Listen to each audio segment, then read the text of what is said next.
અમરેલી જિલ્લાના કુકાવા તેમજ આજુબાજુના વિસ્તારોની અંદર લંપી વાયરસની દહેશત જોવા મળી રહી છે.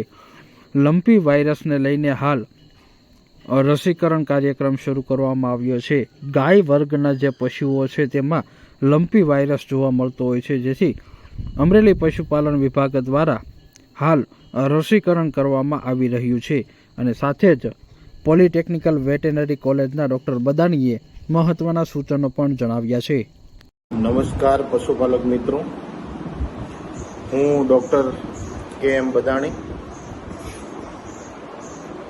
ઇન્ચાર્જ આચાર્ય પશુપાલન પોલિટેકનિક ખડસલી.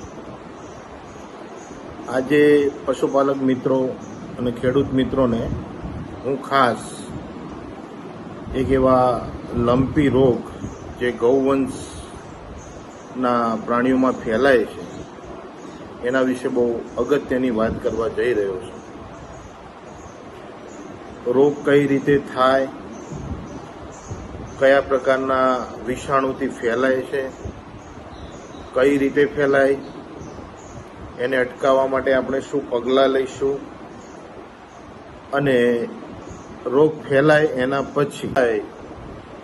પછી એને રોકવા માટે કયા પ્રકારની આયુર્વેદિક સારવાર તથા એલોપેથિક સારવાર કરવી, એના વિશે હું તમને અગત્યની માહિતી આપીશ.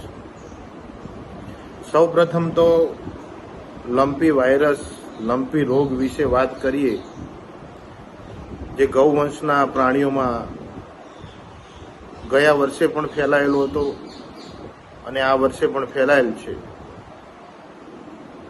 લંપી વાયરસ રોગ એ ગોટ પોક્સ નામના વાયરસથી થતો એક સંક્રમિત રોગ છે. સરકાર દ્વારા લંપી સ્કિન ડિઝીઝને નિયંત્રણ કરવા માટે અત્યારે રસીકરણનો પ્રોગ્રામ શરૂ હોય તો તમારા નજીકના જે પશુ ચિકિત્સા અધિકારી હોય અથવા પશુ ચિકિત્સક હોય એનો સંપર્ક કરી અને પશુઓમાં રસીકરણની પ્રક્રિયા જે શરૂ છે એને સાથ આપો, સહકાર આપો.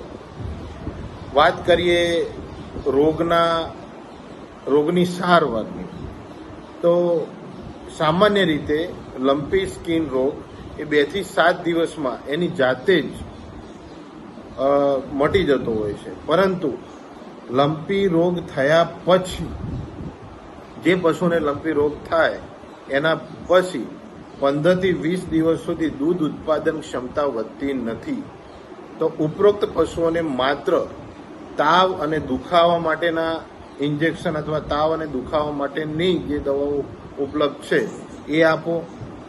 એના સિવાય મલ્ટીવિટામિન અથવા મિનરલ પાવડર એ આપી શકાય. જ્યાં જ્યાં લંપીગ્રસ્ત સ્કિનમાં જે એરિયા હોય, વિસ્તાર હોય,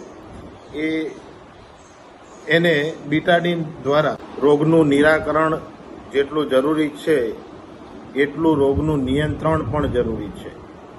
તો રોગને નિયંત્રણ કરવા માટે તમારા શેડમાં અથવા તમારી પાસે જે પશુઓ હોય એ પશુઓમાં જે પણ રોગિષ્ટ પશુ હોય, લંપીગ્રસ્ત પશુ હોય, એ પશુને સ્વસ્થ પશુઓથી અલગ બાંધવા જોઈએ.